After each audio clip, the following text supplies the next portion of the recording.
This project is an honest and in-depth perspective of and from former students of Milton Hershey School.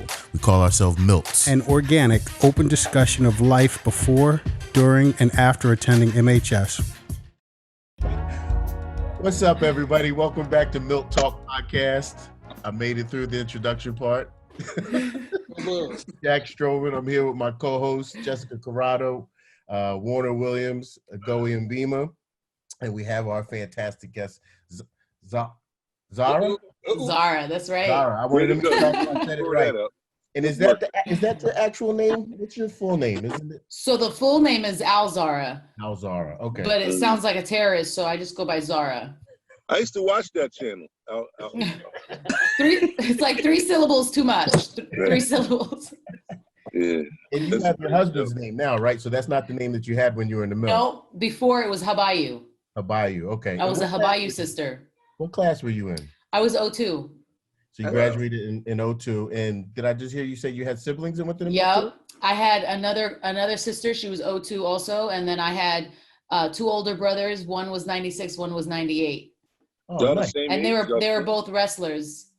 Me and my sister, she's like a year and a half older than me, but when we were like kids, I skipped I don't know. I think I skipped like first grade and went into second, or I don't know. I started school much younger than her or something like that. So then we ended up like from the very beginning in the same class, even though she's older.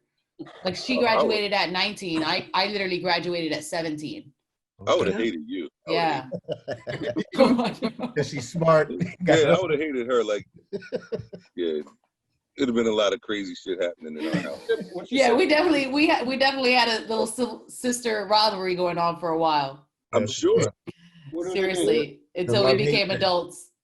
The love it. And so did y'all all come into the mill at the same time? No. So my two brothers came in first, and they came in together in 90. I don't even remember what year they actually went, to be honest.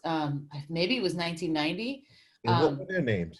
Al Hbaiu and Ed Hbaiu. Okay. That's what they went by, but like the real name was Al Muntasser Hbaiu and Ahid Hbaiu. All right. Those are the Arab names. But everybody was like, Big Al. We'll just leave it at Big Al. We'll name you Eddie. And so where are y'all from? Are y'all Syria. From Syria? Yeah, we were all born in Syria, and then we came to the United States in 86. Okay. Yeah, I was only 2. I was the youngest. Wow. Yeah, and my mom came by herself. My mom's like the heroic story ever. She came here in like her 40s. She spoke no English. That's awesome. She like literally ran from my dad in Syria just to like get here and have all her kids together. So she's like a real. And then she heard of like Milton Hershey through like a sheikh. It's like equivalent to like a preacher in a church, but like a sheikh in a mosque. They knew, we were struggling at times. Sometimes we would get kicked out of the apartment that we were in, and we'd have to go to like the mosques that we would go to and like sleep in their prayer rooms for a couple of days. And it was one sheikh that told her like, this school could really help you and all your kids. And he helped her go through like the whole process of, applying and all of that. Yeah. Wow. Was that on the East Coast here in the Philly area? Or? No, that was in California. We were in California. From Syria, we came straight to California. Around the LA area or the San Francisco area? Around the LA area. Yeah. Okay. Yeah. Right. Wow. So how long were you in America before you even got to the Milt then? So I was in California from 86 to 96 because I was 8 years of my life in California. And then, because I came here from Syria when I was 2, so 8 years in California before Milton Hershey, and then I got to Milton Hershey. I was 10 in 6th grade. Wow. Yeah, Okay. yeah, So yeah. And then me and my sister, like after my brothers came, me and my sister came after, like a year or 2 after. And what's your sister's name? Ala, but she got a new name too, Lulu. You know how that goes. Look, I put a picture of my mom up on for Mother's Day, and my mom's Japanese. Her name is Nobuko, right? No mom jokes. That's pretty. I'll leave her alone. When she came to, my dad was from South Philly in the hood, so all my cousins, they couldn't say Nobuko. So at the time, Yoko Ono was the hot, so she's Aunt Yoko. So all my cousins like, yo, Aunt Yoko. I'm like, yo. you gotta give somebody a nickname. You know how that goes. You just roll with it. Yeah. Yeah, because That's we funny. will make up a name. If it gets goofy, we gonna make up a Yes. name. Yeah, that's like the first thing we do. Yeah. I don't think you look like a Charles. You're gonna be. Yeah, This so is a choice. imagine being a goey in the 80s at Milton Hershey. They were like, what? What is Goey? What? Somehow V came out and everybody just ran with V, and that's been it. See, you got lucky. You got lucky. Yours was at least on the cool side. Some kids, they got it bad. Yeah. My brothers were lucky too, like Al and Ed. Yeah. But some kids, they got it really They bad. got the rough nicknames, like shit neck or something. Yeah, right. So you got to the Milt at 10 years old. What grade were you in? Sixth. Sixth grade? And Yeah. which home did you come in? So I got into, and I don't remember like the name of that particular student home because it was one of the older models, like with the basement. But I remember the house parents. It was the Muhammads. Wait, what? Yeah, like the ones with the. So hold on. I don't think so. We're all I don't think old they heads. do. Ah, yes. Oh my God. So if you go to the campus now, it is ridiculous. Crazy. It looks like a college campus now. And like most of the homes, some of the older homes, like with the basement that you guys remember, they're still standing. But most of everything is all brand new now, like all one level, no more 3-story. Yeah, all one no whole basement? level. No basement. There's like a rec room that was kind of like our basement where that was mostly like the rec stuff, but it's all one level and all like new, updated. Yeah. Isn't that crazy? Because that first home I was in had a basement. I was just gonna say, every time we go up, you go to Founders Hall, you might go to, Catherine Hall or Senior Hall, whatever the names are now, but I never go to any of the student homes. I don't feel comfortable. Yeah. Like who the fuck are they? Exactly. Yeah, pretty much. Right. Yeah. Seriously. Like random dude walking around the carport. They probably did that a lot, though. There goes another alumni. It's not homecoming weekend, man. Get out of here. Yeah. Dude, Get out just the on a pantry. random Wednesday, just walking around the carport. That's so true. I think I did that once too, and those housemates were like, "What the fuck?" And I brought like a boyfriend at that time, so they were like, "No, you can't take a tour. No, I don't think that's okay. I can't show him where I grew up." They were like, "No." That's the Milt way. That is hilarious. That's the Milt way. So all right, roaming around the carport. back to the Milt. So you graduated in 2002. Did you go straight to college or did you go back? Yeah, I did. Nope, went straight to college. I went to JWU Johnson & Wales in Rhode Island. Okay. But I didn't study, I can cook, but I didn't study culinary art. I studied business there. I don't know why I did that. I know. My brothers were like pushing me to go to like Dickinson or Barnard. And I had gotten accepted to all of them. Like the worst, they'll never let me live that shit down. And I think I went to JWU because I was like dating someone at the time, another Mill, and we went there together. We wanted to like go to whatever school we got accepted to together. And then we ended up on that one. But that was a terrible life choice. Yeah. Everybody there is cooking, and you're in business. Sitting there, I know. I studied like marketing in a culinary arts school. Like you couldn't have been more fucking stupid. And I got accepted to like Barnard. My brother was like, "I fucking hate you." Like You just make it work. That was so dumb. It's all right. It's just life lessons. I know. That's it. You live and you learn. That's what I still did good though. I graduated. I went on, I got a master's. I got a master's in healthcare administration. And then I went on, I was working in like hospitals and stuff. And then I went on and got a second master's in adult education and training, thinking I wanted to like become a college professor or something. I don't know. And then me and my older brother, Al, ended up getting into business together. He let me come work for him. And we took like his distributorship and fucking ran with it. It was a really successful company. We went public. We became publicly traded with that company. Nice. He's still distributing. He's no longer public. He went back to private because being a public company was just way too much. Yes. So he went back to private. He's still distributing, big time distributor in California. Okay. But I just couldn't stick with that lifestyle. Anything, whatever's trending in the market. Like now it's THC vapes. So he's definitely on that train. He's also bringing in medical supplies from China and distributing those. Nice. So he literally will chase the market and either distribute what's already out there, like a big brand, or he'll see a product, create his own brand around it, get it manufactured, and then distribute that. Nice. What's the name of the company? Performance Plus Marketing. Plug it. Yeah, Performance Plus Marketing, baby. Yeah, for real. Al, how about you? Alex, he goes by Alex. He has a third nickname. For like he has the Asian nickname because his manufacturers are a lot of like Asians. Okay. So they don't like Al, they like Alex. So they're the ones who named him the Alex. What's Fizz? Yeah. All right, way to go. Represent Yeah. Alex. We got you. That's what's up. Alex. And so is he the only sibling that's still out in Cali, or is everybody still split up? So we have another older sister in Cali. She never went to Milton Hershey. We have two older sisters. They didn't go to Milton Hershey. They were like they were in like 9th or 8th grade. And I think at that time, Milton Hershey wouldn't accept 9th and above. They do now though, which is crazy.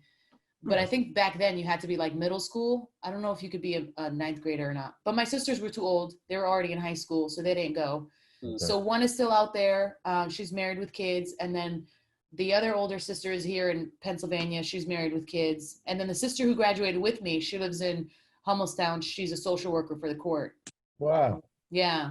Good. Everybody's doing well. That's what's up. Yeah. And my other brother, Ed, he's in Dubai building solar panels he has a solar panel company himself. So he literally manufactures and builds them and stuff for like big time companies. Nice. Wow. So, yeah, entrepreneurship is like in half of my family's side. Right. And then the other half are just they've also done well, but they're more on like the employee side. Okay. Yeah. You got a bunch of hustlers in your family. My mom won't she'll probably kill us if we didn't, or like disown us and not allow us to be part of the family. I love it. Yeah, I didn't raise you to be like this. Get out there. So your mom did all this with the Milt and all that without learning English? Yeah, she started learning English like it's still like her second language. She could carry a conversation now, but like heavy accent, all of this. And when she came to America with us, she was a cleaning lady. Like growing up in California, that's how I remember, we got by. She cleaned houses and all under the table stuff. And she would caretake for people who didn't want to go through like Medicare and stuff, but still have a nurse. A lot of foreigners do that. Yeah. Like since their Medicare or whatever sucks, they'll do it with like, friend of the family or referral, and it's all under the table. So she did a lot of that because in Syria, she was a nurse. She was like super, known in Syria, and she was the village nurse pretty much, giving people shots and stuff. Yeah. Wow. Yeah. Shout out to Ma Dukes. Yeah, that's right. The Zita So Shammy. let's go back to the Milt real quick. So, what was it? You said you got there in 6th grade, right? Yeah. So who was your squad like? From enemy division, and then when you went up to senior division, who was your crew? Who did you hang out with? Who was your squad? I don't know. It was weird because I was like on the brink of potentially being a nerd, or like you're not a nerd now? Not popular. I think I'm the coolest ass now. I'm so cool now. Like I want to know me. Right. I want to know me. Back there, I was like, I was like a tomboy. I definitely wasn't the popular pretty girls, but I wasn't like nerd.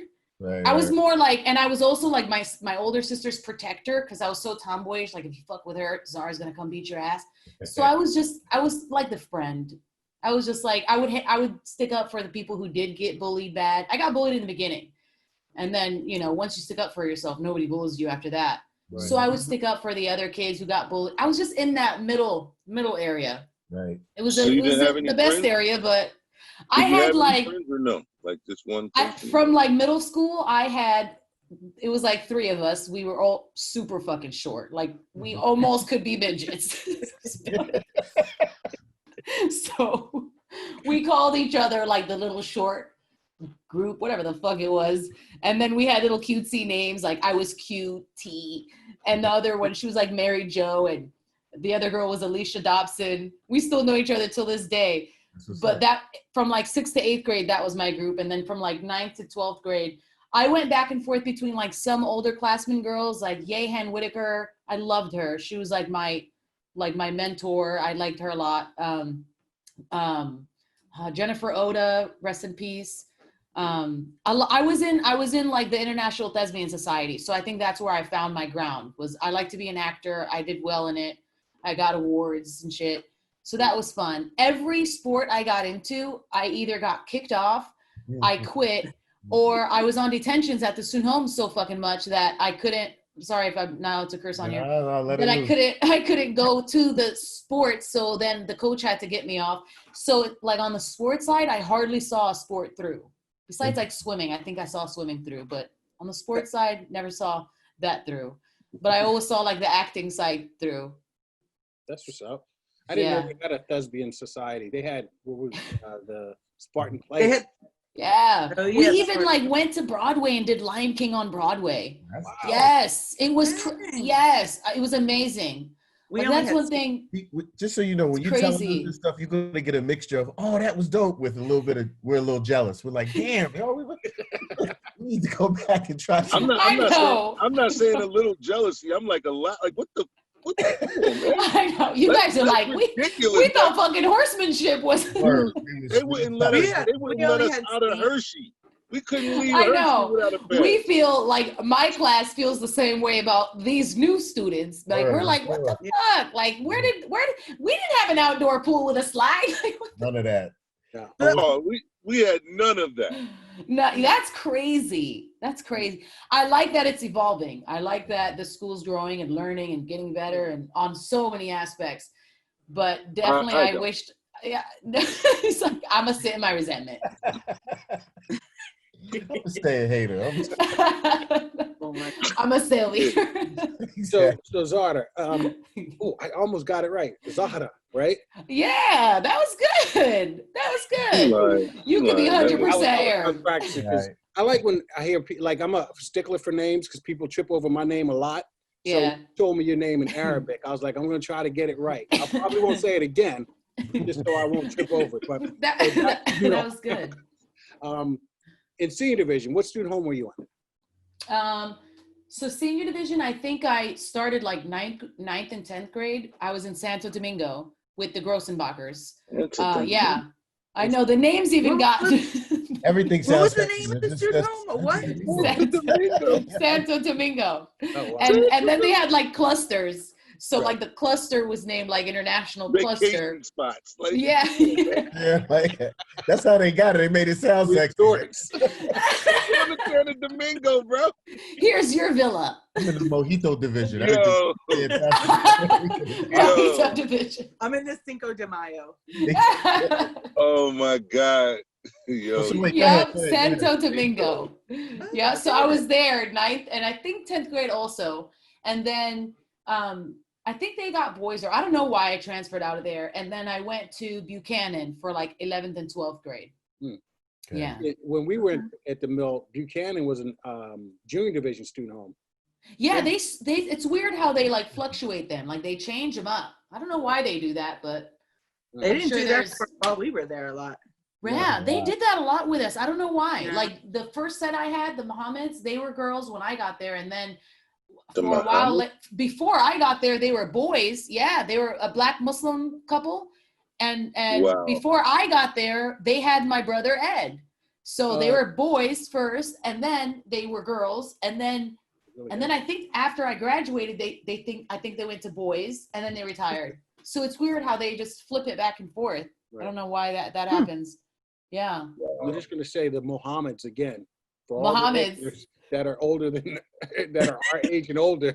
Like, so the school has indeed evolved. Evolved Yeah. big time. Muhammad. And they were Muslim. Assalamu Muslim. alaikum to the Muhammad. Yeah, yeah. For real, salami and bacon. Islam Mubarak. You know what I mean? But man, he was a tough one. He was a tough one. Yeah, that was a tough being there. I was only there like a year.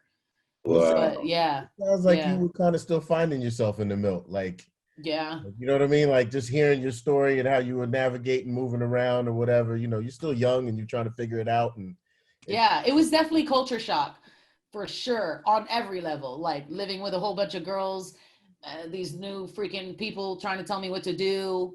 where to be. And I think because he was Muslim and we were Muslim, he thought like he could kind of be more of a certain way, like more of an authority figure to us. And I've always had an issue with authority. I don't like people just telling me what to do for like no reason. Yep. I have to like understand why you're telling me, or know that you care, or there has to be something. It can't just be like, because I am me and you're you. Right. Then it's just like, no. Yeah. And I think that was hard for me. But, and I think a big part of Milton Hershey is like what student homes and stuff you're in, because you spend the majority of your time in the student home. Absolutely. So I bounced around. I think I was in like 4 in the 7 years that I was there. Wow.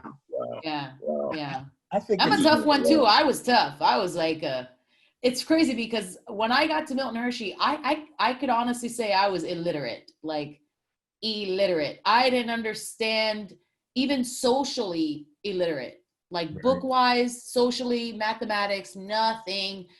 I was pretty dumb. I don't even know how we got into Milton Hershey because I think you got to take a test, and I don't know how the hell I would have passed that because I was dumb. That was one of the reasons I was bullied for like the first 2 years. I was bullied by boys, girls. Yeah. But it sounds like I took advantage of like, the teachers were really good, and I got mentored and stuff, and I took advantage because I felt so dumb, around the other kids. I was just like, wow, this is like in the public schools we were going to before, nobody cared, that you weren't up to par with everyone next to you. So then it was very apparent in Milton Hershey when like I could have totally been in like one of those handicap ass classes because it was bad. I mean, even on a social level, again, in California, we actually really did live in extreme poverty.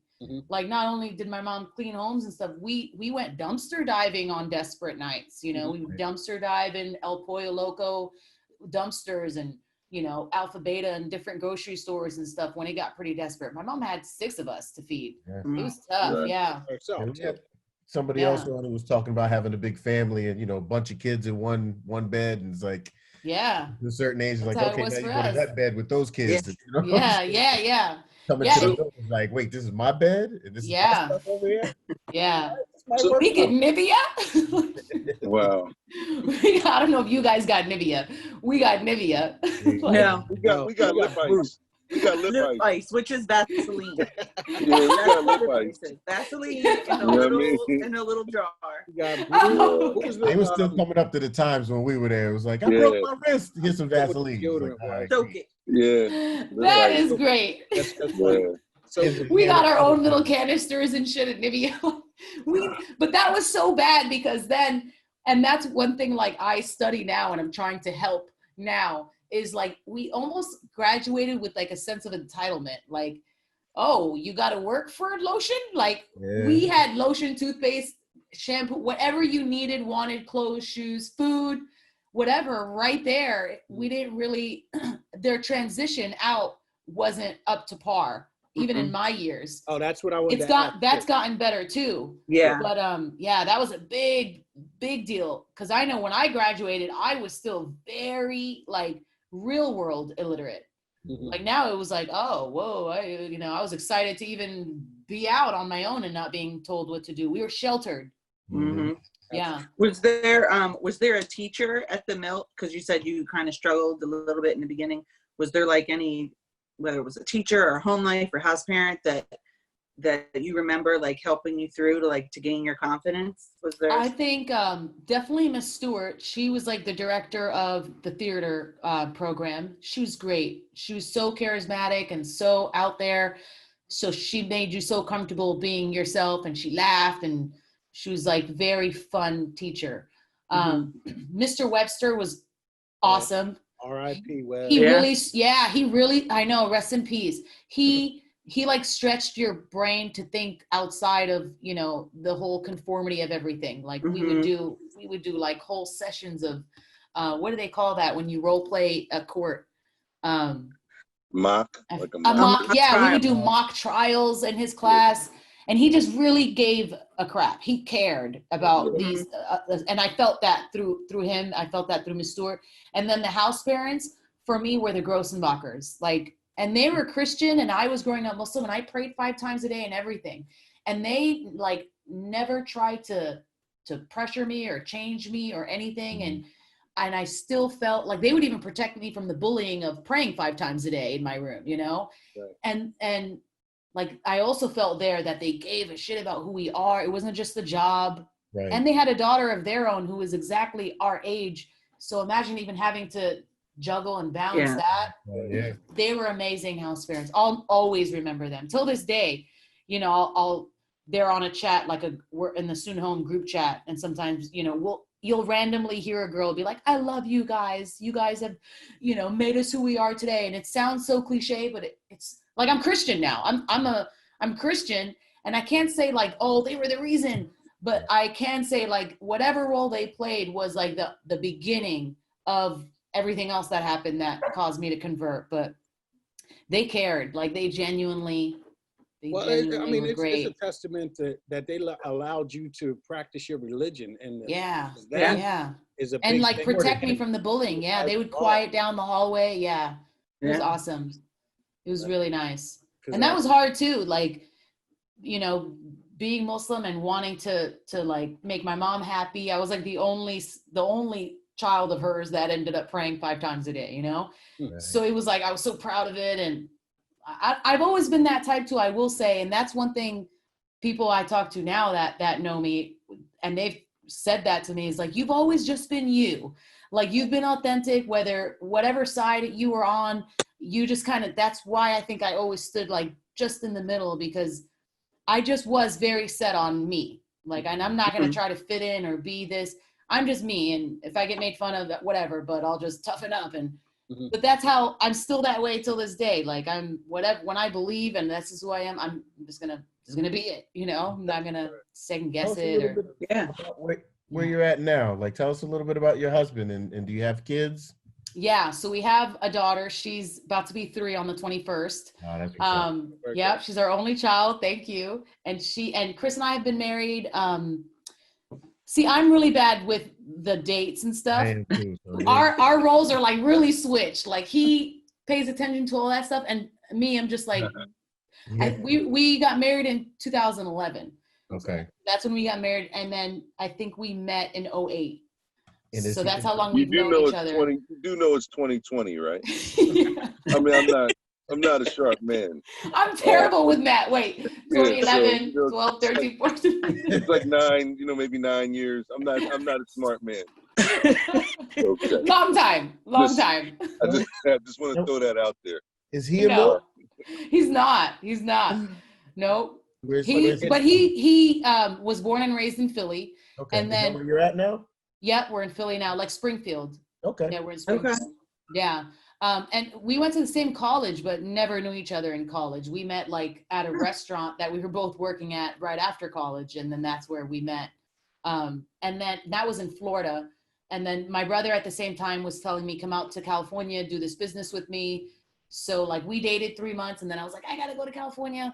And then we did a long term for like 10 months. And then he just moved out to California, and that's it. And then we got married like 2 years later. Yeah. And he's amazing. He was in culinary art most of his life. And then when I first got out to California, I was distributing with my brother. So I was in entrepreneurship since 2008.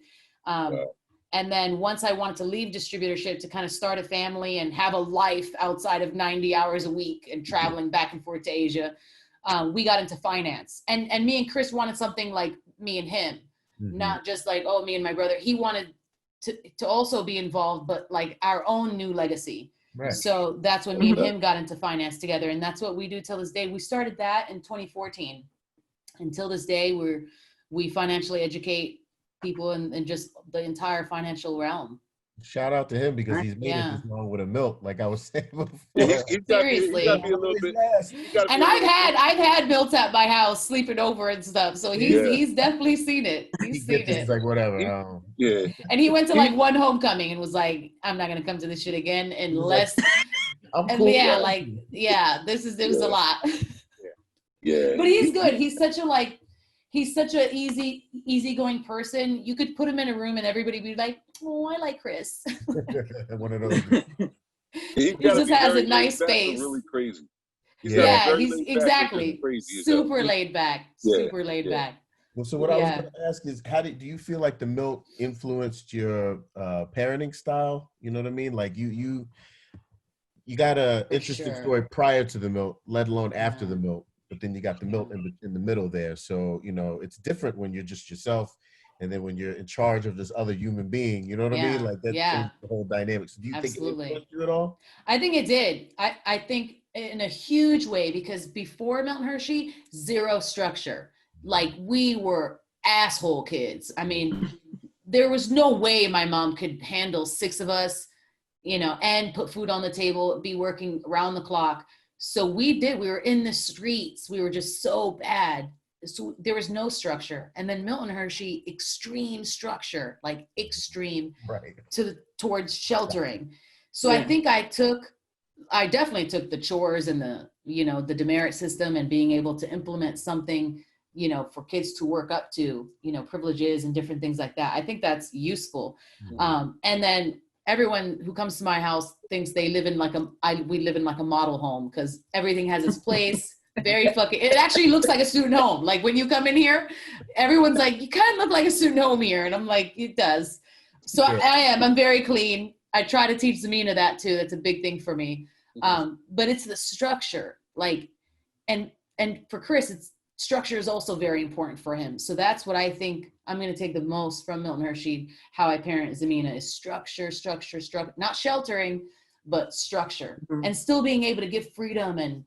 And that's what I love about being married to a non-Milt, is because he gives me that outer perspective. Like, sometimes we talk about the life he lived in during high school, outside of school. And I'm like, oh my God, I never went to the movies until I left high school. I didn't even know what the fuck. No mall trips. Like, what? Hanging out in the city? Like, skipping class. I was just like, what? Class, please. So it's like it was like a good balance, but I think it helps, because I think with 2 Milts, I'm sure you take the good and leave the bad, but it's just, it gives me such more perspective of like, okay, it is okay for her to go after school and go to the mall with her friends when she's of age, you know, like, that's not a bad thing. I'm married to a non-Milt as well. And that balance is what helps me, because I didn't realize how bad we were. Like, structure is, like you said, it's extreme structure. But to me, that's home. You know what I mean? That's where we thrive. And if something goes wrong, or it's like out of place, like I'm losing my shit, you know what I mean? But with her, she's like, yeah, you need to calm that shit down. It's gonna be all right. You know what I mean? Like, we'll take some of that structure and we'll do it this way, and then we'll be balanced. So I feel all that. Yeah. So you kind of alluded to this question I'm gonna ask, but you didn't really kind of go into detail. So I just want, like, when we graduated, so we talked about like it's over. Like, what did you do? How did you feel? Like, okay, we've shined you up, we polished you, and graduation night, see you later, it's over. Like, how'd you feel after that? What did you do? Did you have a place? Like, where were you? I did. We went straight back to my mom's house. My mom had like a little apartment in Hummelstown, I think. So we went back there right after No, we had a house by then. My mom had a house by then. So right after graduation, we went straight back home. And then my plan was, stay here for the summer and then get ready for college. And then as soon as classes start, go off to Rhode Island. But literally day of graduation, after we got home, my family had like a huge tragedy, like huge. And I'm sure some people already know this just through social media or knowing my brothers, but one of my brothers was arrested. And was like hauled off, like right in front of all of us. And some of us knew like he had been doing stuff he shouldn't have been doing. And then some of us didn't, because we were, just graduating. So it was like a shock. Right. And then what I thought my college life was going to be wasn't. So I also didn't have the normal college life, sit in the dorm, have fun, get on a sports team and party a lot and, just do school and have fun. For me, it was like, okay, your brother is now facing some serious fucking charges. We all need to come together. And Al at that time was in medical school. He was going to be a doctor. So he was already in medical school. So he had to drop out, go to California, get in touch with my dad and open up a tobacco shop just to bring in some money. And then that was where the idea of starting his distributorship company came out. It was really out of desperation. Yeah. Otherwise, he would have been a doctor and I would have been a pharmaceutical sales rep, you know? Mhm. So the whole college scene was like, hurry up and finish these fucking classes because I need a degree under my belt and I don't want to lose my scholarship. And I just hustled my ass off to try to make whatever money I can to help towards the lawyers to free my brother, you know? But that tragedy then turned into, that's how they became entrepreneurs. That's how I became an entrepreneur. So, you know, everything happens for a reason, but my story right after graduation, that shift was different probably for the average Milt. But I would say a lot of Milts didn't have even a home to go back to. Yeah. And that's something I've been thinking about that since I'm like trying to get into the Milt community and just be part of like the rebranding phase. And I just really want to contribute towards the betterment of what made me a better person, you know? Okay. And I like that. it's crazy. I think, and I don't know how factual this is, but from my experience, more Milts, no matter what class, every single year, basically, I hear of a Milt death. Every year. Not in my class, in any class. A Milt dies every single year that I know of. And I think that, and I've asked Chris, like, hey, how many deaths that you know of from your school period since you graduated? And he can mention one, and she died of cancer. But we can name like 50. And it's like one was murdered by her husband. One was shot in the middle of New York. One was, you know, overdose in college and died. And it's like these horrible deaths. Some are accidents, they drown in the ocean or a car accident. But that's a real issue, I think, that why are there so many deaths in our school after graduation? Like, what is it that's happening? Are people going back to what they knew? Are they so sheltered that now when they get out of that bubble, they just go fucking nuts? Like, what's causing this to happen? Toxic relationships. I mean, Jennifer Oda, rest in peace, she was shot and killed by her ex-husband. Wow. You know, so it's something that's it's kind of a mix of everything. A mix of everything. Yeah. It's a mix of and I feel like, and I'm no subject matter expert on anything like that, but I feel like because of our environment that we created our own tough guys, we created our own cool guys. Yeah. We created our own whatever. So when you're released in the general population, for lack of better words, maybe our tough guys ain't so tough. Right. Maybe our cool guys ain't as cool as we thought we were. Yes. So when you get out and you're like, whoa, Jack. Yeah. No, it's different. Yeah. And so, and violence, you know, violence in the Milt is not violence in Philadelphia. Right. So, you know, and you know, you say the wrong thing to somebody in the Milt, you might get beat up, maybe. Right. That's a long maybe. But you say the wrong thing to somebody in Philly, who knows? Right. Yeah. Go to 0 to 60 real quick. So, exactly. So and it's and not counting that with toxic relationships. A toxic relationship in the Milt is you break up. Right. Yeah. You know? Yeah. Right. A toxic relationship in real life is you get dead. Right. Yeah. So, yeah. Exactly. It's a real reality check. It's harsh. It's a huge reality check, and I feel like some of the things we weren't always prepared for.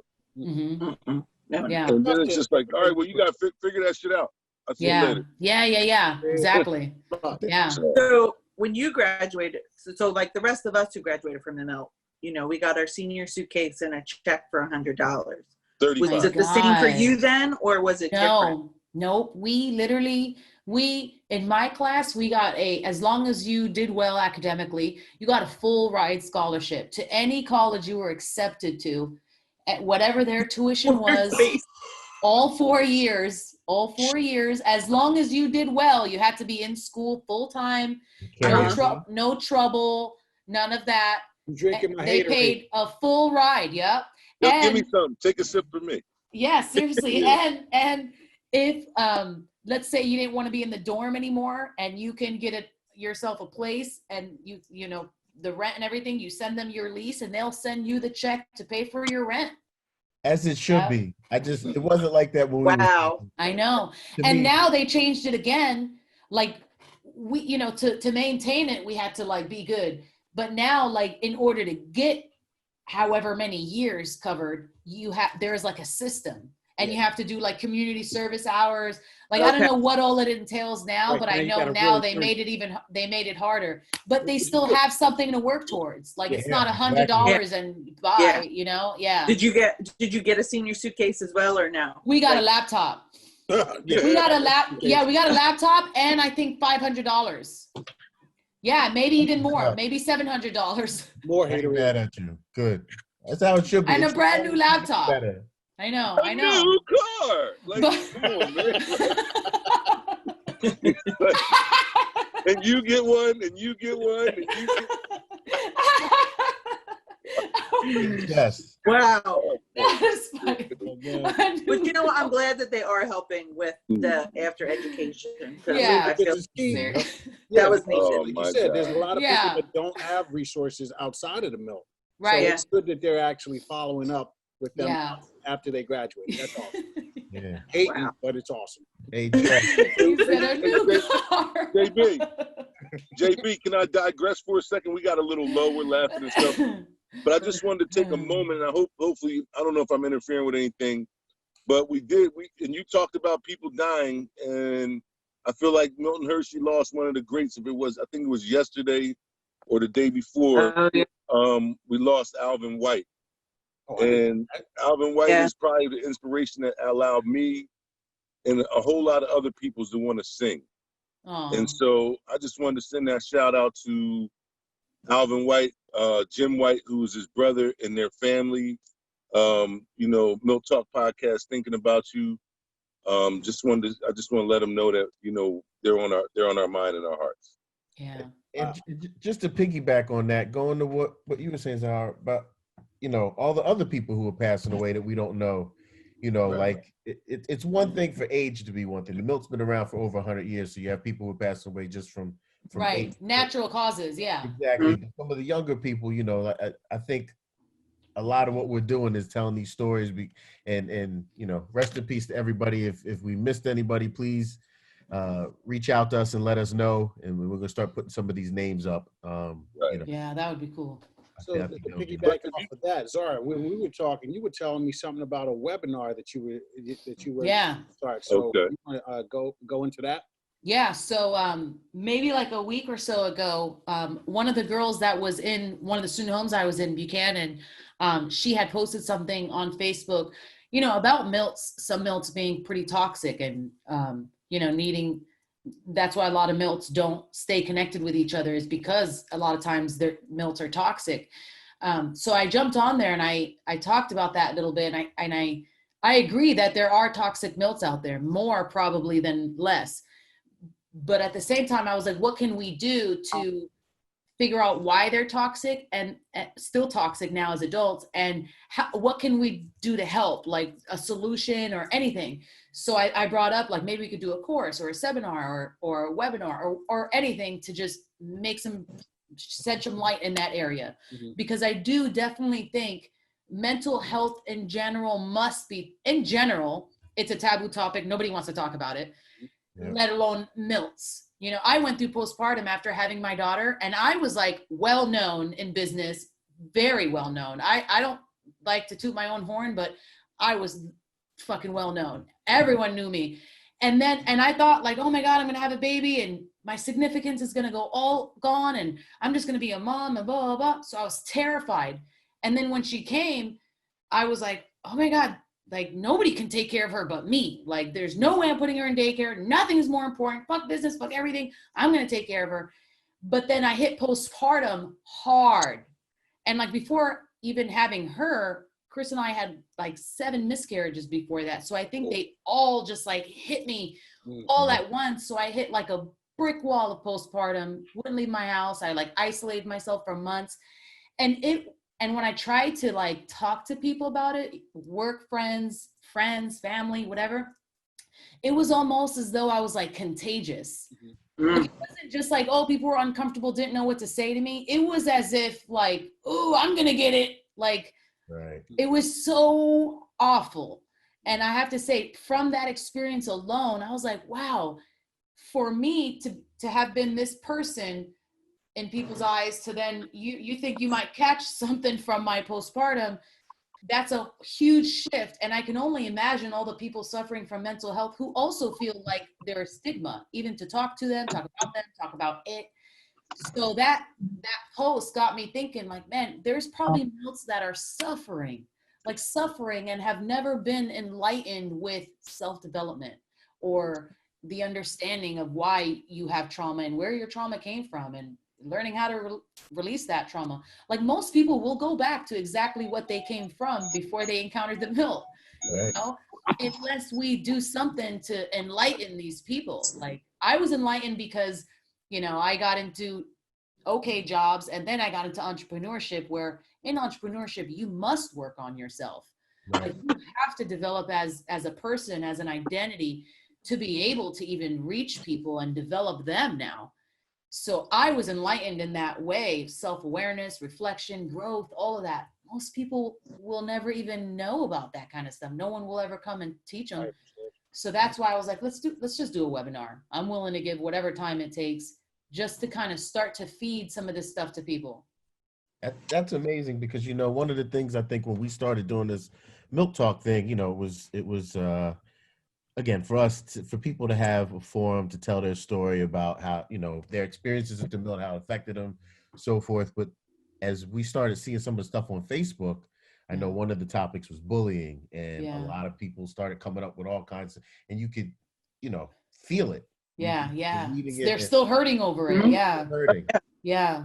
And they're lashing out at people, and like you said, they don't know how to process it. They're going right back to whatever, or they're harboring whatever old feelings or whatever. So it would be nice to have some resources that we could relay to people. Mental health, you know, just any kind of not psychiatry or psychologist, but just some kind of resources that people, you know, because they feel alone out there. I feel like a safe place that they can go and express what they're feeling. Right. Yes. There's no relate judgment. To people. Yeah. So we're all working on it, everybody out there. Hold tight, and we'll do what we can to reach out to you and come up with something for you, but check back in with us. For sure. And can you tell us about your project? That's another funny story I wanted to get into real quick, the whole podcast name and all that stuff. How it was, I think it was Sue Griffin who reached out to us. Is that right, guys? I don't remember who it was. I don't either. Out to us? Zahraa reached out. Oh, okay. I thought it was another Milt who reached out, but it's just funny how that worked out. Can you tell us about your project?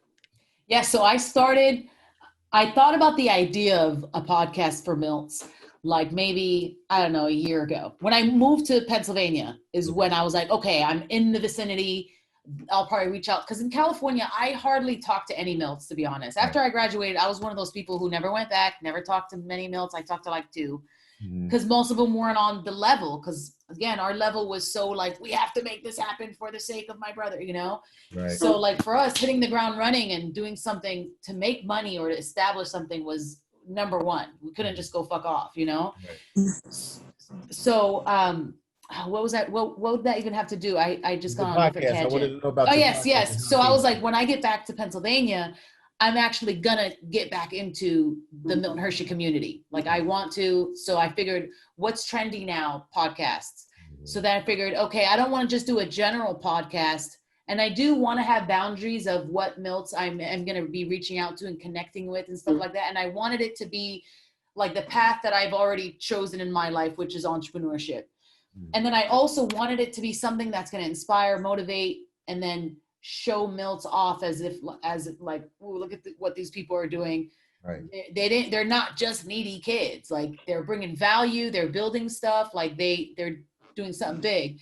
So that was like the idea of it. And then I just worked on like the flyer and stuff like that. And then when I was like still working on the flyer and like trying to make it perfect, I saw you guys drop it. And I was like, what? Like they have the same name that I was thinking for mine. And it was great because it was such a like, it was such a business.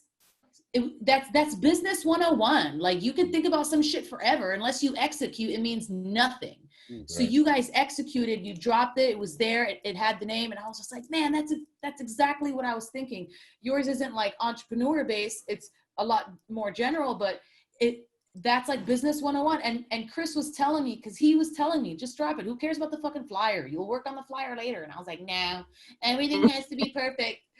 So, so when you guys did it, I was like, yeah, like it's a lesson learned. Like but I love stuff like that, because that's what I love about business. It's like, it proves itself. It proves the thing that every business person will tell you is just don't think about it, just do it.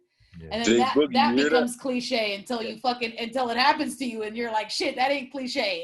It's real. Like, that's why we just execute and not think about it. Well, that's what this project's all about. Like, we're still in awe that we're doing this. Like, that's awesome. Telling the whole crew, I was like, yo, can y'all believe we're actually doing this shit? Yeah, that is awesome. That's how it should be. You know what I mean? Like, and it's dope because, but great. like you said, but your project is called what?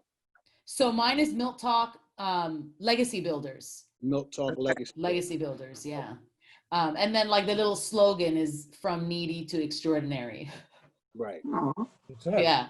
I like the rebranding of it. Like, I think that's a dope concept, because when you hear of the Milt, or those that did, even when we got to the Milt, or when we were in the Milt and we were going to different schools to compete, they were looking at us like, those are the needy kids. Yes. And I hate that. Right. But we were just never good enough. It was just always like this stigma. Until this day, people have it. And it's like this stigma of like, yeah, but you're still needy kids. But it's like, no, we're actually not. Like, actually, facts and scientists prove that when you fucking come from trauma, you are stronger and better than most average people who live a great life. Right. I heard that so many times from big timers that are like, it's harder for you to become something even greater than you are when you live an average life, because you're so comfortable your whole life. Right. You have no real motivation to change. But when you come from trauma and struggle and this and that, you like, it's challenges on challenges on challenges. So not only are you forced to change, but like, I think you get hungrier.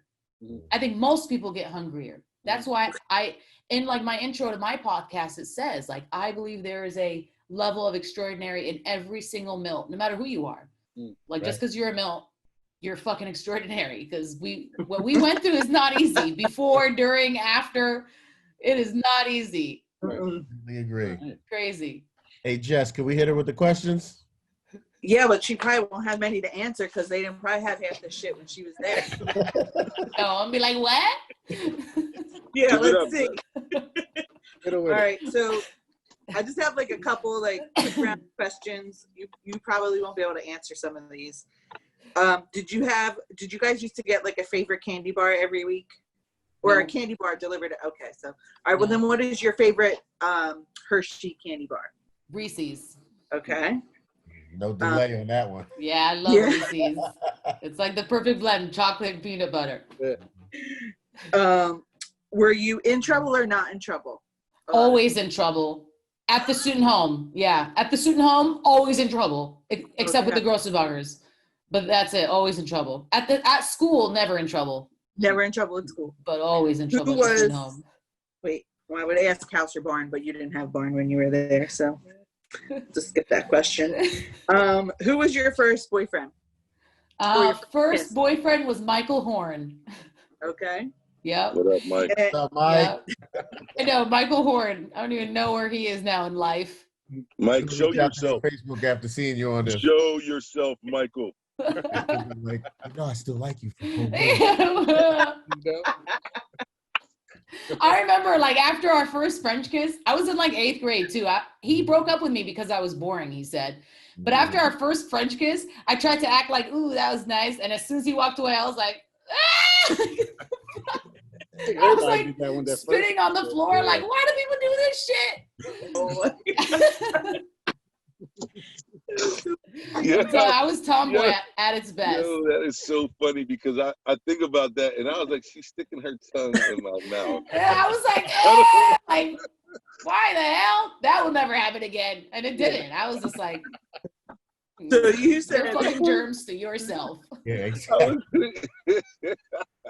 You said he broke up with you because he thought you were boring. In our day, when we were if you were boring, you had a special name for it, and it was called a lunchbox.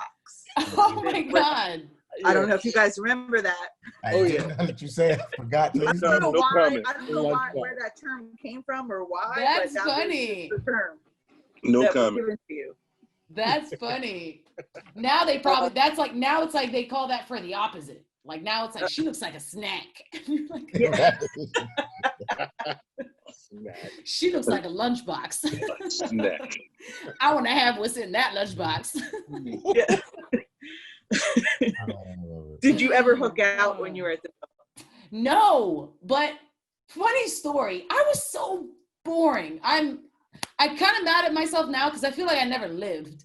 But one of my roommates, and I won't say her name, but she had someone hook in, and they were like fucking right next to me, and I was like on the other side of the room, like, this is not okay. Like, you guys couldn't have went to his damn house. Like, you got me listening to your shit.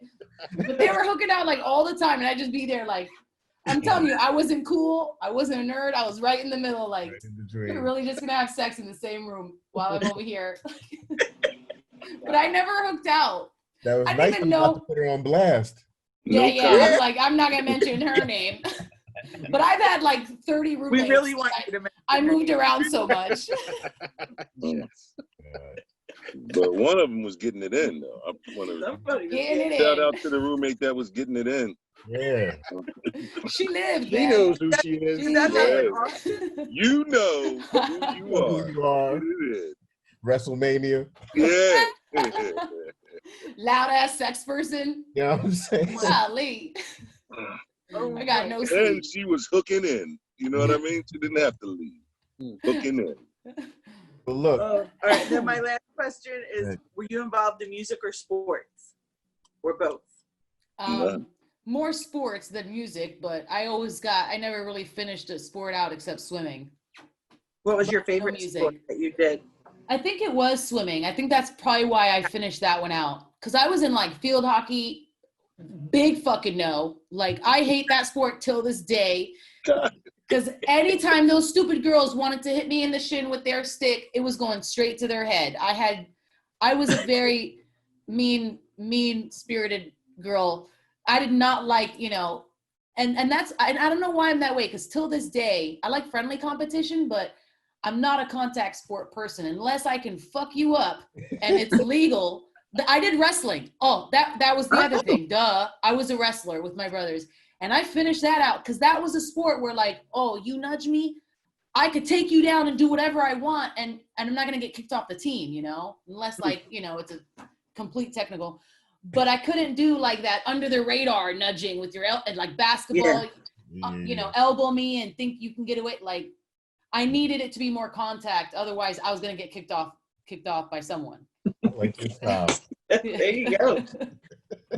I don't know why I forgot wrestling. That was like the main thing I did. Everybody knew me for wrestling because in my time too, it was only me and another girl who wrestled, Robin Henderson, and she was a freaking beast. Mhm. And she was even younger than me. But at that time, they still wouldn't allow like most girls to wrestle. Not a lot of girls wanted to wrestle, but they were not big on it at that Yeah, time. we had Robin on and we had her talking about it Oh, all. okay. Yeah, she was in my Yeah. student home too. She was Yeah. a beast. Yeah, she was a big. That girl, till this day, she does like that. I only see her on like Instagram and stuff, and I saw her on our little house party. Roller derby. But she does yeah. the roller derby. Yeah. Yeah. Yeah. She's She's a always been proud- that way. That's Because when you she know was in somebody's badass. Buchanan with me for a little while. And Yeah. we weren't like in the same group or anything. I think she's class of 03. Is she class of 03? Or 04? 03 or 04. Oh, 03 or 04, yeah. oh, Yeah. 4, I think. But I I'm gonna remember say her I in don't remember. sports. I normally use Yeah, notes. I want to say 03 or 04. I know her class is super close too. I love that about their class. They're That's very literally about what close. you They were stay saying earlier. connected. I love that. Yeah. Yeah. Their class is so like that. Once your 20 year comes around, watch. You'll be I Yeah. hope so. I hope be so. coming Yeah. back with no hair. You'd be like, yo. Dig, yo. What happened? You got You got to fat. go on Facebook. Yo. You got Month 4, check it out. Yeah. Seriously. Right. Yeah. But look, so we're coming to a close here. So I just wanted to give you a chance to say anything in closing that we might not have talked about or touched on that you wanted to say to the people now's the time if you want to, talk. Honestly, I think we've talked about so much already. I think we talked about really great points. Yeah. And I think if there's any like Milts that are still in Milton Hershey listening to this, I would say take full advantage of everything they offer you. Me and Joe Hatagawa, he was class of 02 with me. He's another entrepreneur, big time entrepreneur now. He's doing so well. Him and I were just talking about all the opportunities. Health, occupation, automotive. We had every vocational trade you could think of at our fingertips. Summer of opportunities. I don't know if you guys had that, but during the summer we had all kinds of crazy stuff, internships. So I would say to any of the current students, take full advantage of what's at your fingertips, because it's probably not going to come ever again in life as easy as it does now. I would 100% agree with. Yeah. I just want to say the summer of opportunity for us was stacking hay and straw in the barn. Yeah. Right? Ours was like paid internship. Yeah. Crazy. To grow strawberries. Nice. So, Gatorade. I know. It's funny because a lot of older Milts from our era, they hear all this stuff. You see the face change when they're listening. All of a sudden they're like, I know. That's crazy. Back to the Milt. Right? Seriously. Do they take adults? Exactly. Right. Yeah. I don't think we're really adults. I'm just saying. Our age might be an adult. Right? Do they take big kids? Our maturity level is not adult. No, not at all. Yeah. Thank you so much for coming on. Thank you guys for having me. Taking time to come out. Milk talk. Definitely. Milk talk all the way. Absolutely. No, JB, give her the drop. Hook it up. You just did it. You on the mic. Give it up. I want to hear your voice. Hey, give it to her. Hey, give us this is our Zahraa Hbaiu-Mouzon. Milk Talk Podcast. Go, Warner. Can you please say this is Zahraa Hbaiu-Mouzon for Milk Talk Podcast? Maybe not Zahraa exactly. Hbaiu-Mouzon for Milk Talk Podcast. There you go. Thank you. Thank you. Yo, it's nice getting to meet you. You know what I mean? You too. Definitely do this more for sure. Not on the podcast, but just in general. I'm always down. You're close. Yeah. You're in Springfield. Yeah, I'm right here in Springfield. After this quarantine, we definitely gotta. Yeah. We'll be there in an hour. I cook a lot. I still cook for 14. I eat a lot, so we'll come through. For sure. Quad deep. Yeah. Are we still getting together? You gotta hang around the carport. Yeah, you think not? Be in the window like, yeah. I'm a Milt or something. I'm just here for a plate. Well, you told me.